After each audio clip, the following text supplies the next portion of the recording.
My name is James Williams Jr., and this is Kung Fu Havoc number 2. Excuse me. I am the actor you have never known, never heard of, and probably never will. So I want to tell you guys one thing for sure. Getting a acting job in Virginia has been hell. Getting an acting job in general has been hell. I've had actually um, quite a few offers, and I have not been great at success. you know, in that department, except for like in my own stuff, I've been okay with it because it's what I want to see. It's what I want to do. It's about characters who are multicultural because there's not enough multicultural people in films. There's not someone who's distinctively half this and half that, you know. And I get those what are you looks all the time. So here we go. Since most of the time people have no idea what my ethnicity is, and I've done lots of ethnicity videos on this thing to show people, I'm also Native American and I am black, and I have applied for jobs where I write down black and people aren't sure, and those things happen, you know, and it's kind of,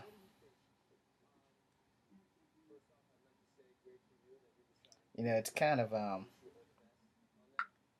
you know, it's kind of difficult to get jobs when there's no Hollywood East like we were promised when a certain studio that starts with an M opened up the doors.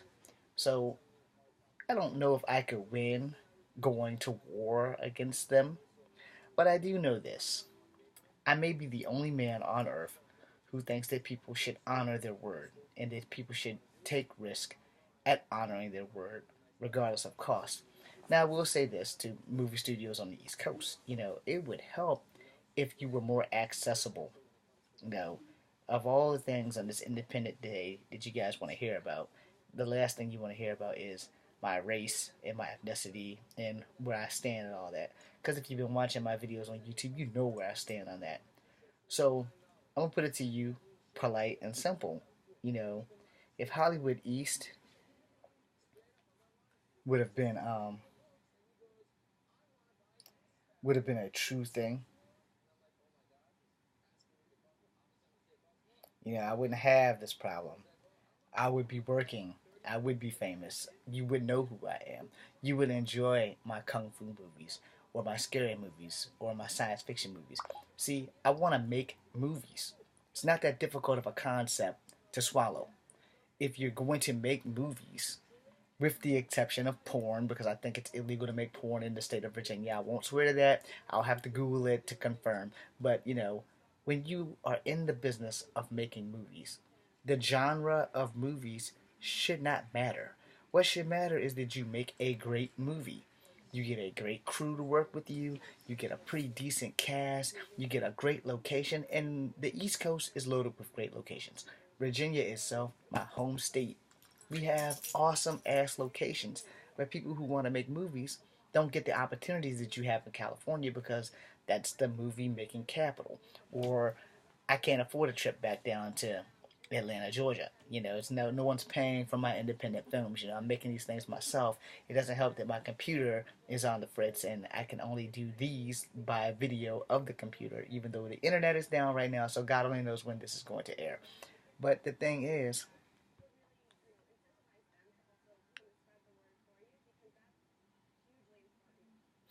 and you know,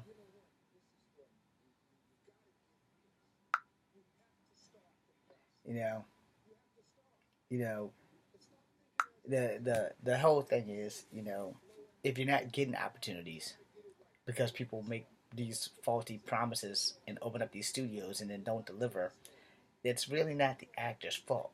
It's the guys in charge fault.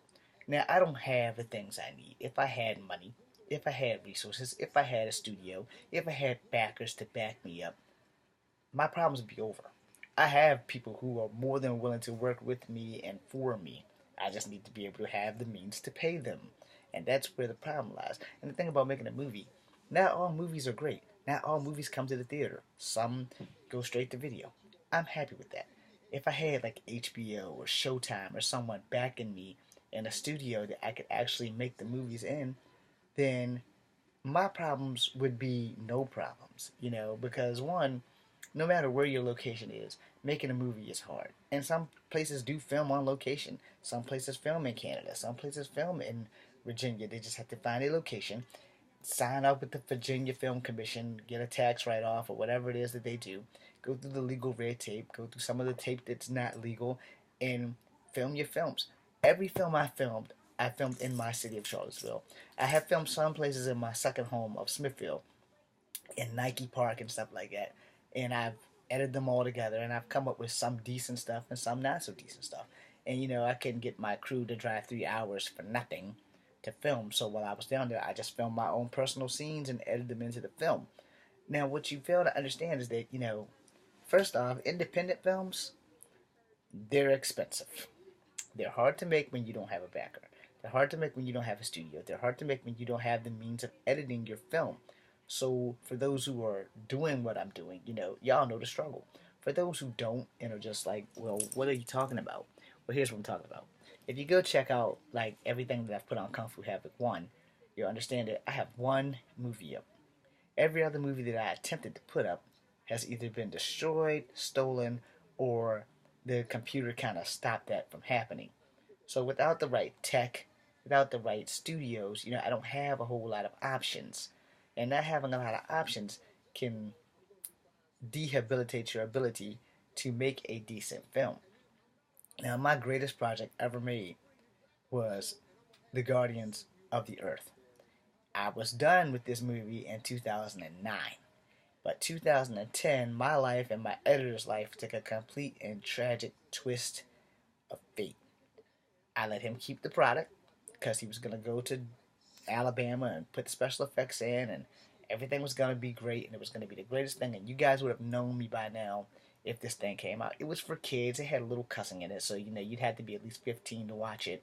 But YouTube doesn't really have a rating consensus, I think, and it's only 7 episodes. So, but they were the baddest 7 episodes. It needed special effects. It probably could have done it without it.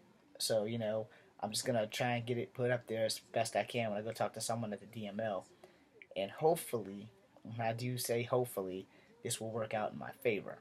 But the thing is, it's not my original product because my editing guy, Bruce Johnson, had got attacked. My shit got stolen. My computer got stolen with my ex-fiance's face on it. So someone has that plus the footage, and God only knows where it is. It didn't have all the special effects in there, and I put a scrappy, watered down version of what I've had back together. And in that, I lost my father. I lost both of my fathers. I've lost my stepmother.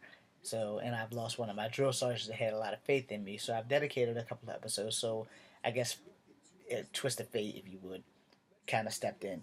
So in knowing that, you kind of got to go forward as best you can. There's not a whole lot more you can do after that. So I did what I had to do. And I kept moving forward. So I'm putting up these videos to let you guys know, I had to have a hip replacement. I also have that on the hard drive that as soon as possible. I want to put that up first. And I want the actors that were in my film to at least get the chance that I'm no longer going to get. And the thing with that is, there's a lot of pros and cons with making independent films. The pros is that if you're the guy in charge and you're starring, the only thing you really want is for people to show up. The cons is that you're not going to make any money and you're not going to be able to pay anybody any money. But if you can just get that door open so that everyone else can see your guys do their thing, then you're good to go. And if you don't make it, but they do, you've done your job, and they can make it and shoot through Hollywood and you can get nothing or you can get recognition. And recognition was all I ever told. So just don't forget me when your star shoots to the sky and never comes down. Because my star will still be on the ground and I'll be waiting. Now, like I said, we have a studio here in Petersburg that was, when it came back in 2007, 8, 9, whenever the hell it came, they promised us Hollywood East. They have failed to deliver, like big time. I made a kung fu movie there called Fallen Dragons, and they never returned it back. And I haven't put it up on YouTube or anything because at the time when I made it, YouTube didn't really exist. And now that it does, and I don't have the footage, I found the footage of Fallen Dragons. I just have to get a computer to put it on. And to all my stars and Fallen Dragons, thank you guys. I'm sorry that we never made a second one and we couldn't make it over and all this other stuff. And to NNV Bowie and all the other men in the cast, thanks guys for helping me out as best you could. And I hope whatever you're doing with your lives, I hope it's a whole lot better than me in the struggling acting part that will probably never happen. So since everything went wrong in 2010, my love of my life dumped me for no reason, and it just kept going from there. You know, I have never really been lucky in love, and the only love that's ever been with me through thick and thin has never turned its back on me or let me down has been kung fu. However, my body has betrayed me now. When I joined the army, I fell in a hole, ruined everything, and I need another hip replacement on top of the hip replacement due to overcompensation due to the army's lack of catching this before I was discharged. So, and when you're not a doctor and a doctor tells you something, you kind of have to go with it. So, moving on, I didn't want to stop making martial art movies. I'm just not allowed to do kung fu, run, skip, jump, hop, heavy lifting. I'm pretty much in a dark place. So, I don't really have a whole lot of options other than to just put everything up and quit. You know, and that's looking like that's coming closer to a reality than what I would have preferred to do was put everything up, pray someone sees me and they give me a job. But since I can't physically do kung fu anymore, I can point them in the direction of my prodigies so that they can do the work that was probably meant for me. And that would be fine. And another thing, if things would have been right, if agents would have been like not casting agents, but like these cattle calls would have had someone who looked like me on the list, I probably wouldn't have been able to get a job. And I mentioned this list. So brace yourself because I'm going to tell you the truth. I have gone to every cattle call since 2002. Probably even before that. In fact, yes, before that. I went to every cattle call probably since 1995. But I wasn't trying to be an actor then. I was trying to be a cop. But see, the thing was, if my stepmom, Miss Molly Nichols, wouldn't have convinced me that I should be in front of the camera doing kung fu, I wouldn't even be making these videos. It would have never even crossed my mind. But when the Hollywood studio came to the East Coast talking about with the promise of Hollywood East, it never dawned on me that they would not give me a chance, Especially when I went there and I couldn't get in because I wasn't a member of SAG, and I couldn't get in because I didn't have an appointment.